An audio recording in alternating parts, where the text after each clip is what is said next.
Sosok janda muda hadiah lomba panjat pinang, duduk manis diperebutkan 27 pria. Terungkap, inilah sosok janda muda yang jadi rebutan untuk mendapatkan hadiah lomba panjat pinang di Cianjur hingga viral di media sosial. Beberapa waktu lalu, lomba panjat pinang berhadiah janda muda di Cianjur viral dan menarik perhatian warganet. Dalam perlombaan 17 Agustusan tersebut, janda muda itu diperebutkan oleh sebanyak 27 orang peserta pria terdiri dari 9 kelompok. Masing-masing kelompok berjumlah 3 orang. Untuk memenangkan janda muda tersebut, setiap peserta harus melintasi rintangan batang pohon pinang sepanjang 10 meter dengan kemiringan hampir 20 derajat. Pohon pinang tersebut juga terpasang di tengah kolam, sehingga para peserta yang gagal akan tercebur dan harus mengulang kembali.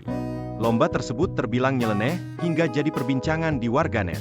Di sisi lain, warganet juga penasaran siapa sosok janda muda di balik hadiah lomba panjat pinang di Cianjur tersebut.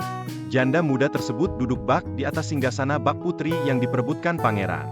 Ia memakai kebaya merah dan memakai payung merah.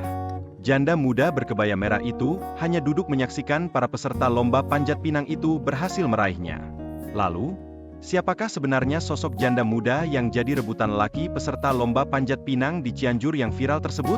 Setelah diusut, ternyata sosok janda muda tersebut bukanlah asli seorang wanita dan janda muda. Hal ini diungkap oleh Haris Iskandar, Ketua Panitia 17 Agustus di Cianjur tersebut. Ia mengungkap sosok janda muda tersebut bukan seorang wanita melainkan seorang pria. Pria tersebut sengaja didandan menyerupai wanita sehingga menarik perhatian warga. Janda muda itu juga hanya untuk memerankan perannya di lomba panjat pinang tersebut.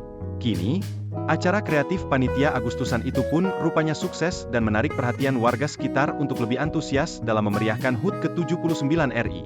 Bahkan lomba panjat pinang berhadiah janda muda tersebut viral di media sosial. Haris mengaku tak menyangka acara kreatifnya itu viral dan menarik perhatian jagat maya. Ia menjelaskan, ide panjat pinang hadiah janda muda ini muncul dari seorang wanita saat mereka melakukan rapat untuk perlombaan acara Agustusan. Selain lomba panjat pinang, mereka juga mengadakan sejumlah perlombaan lainnya, seperti menangkap tikus putih dengan mata tertutup dan lomba khas 17 Agustus.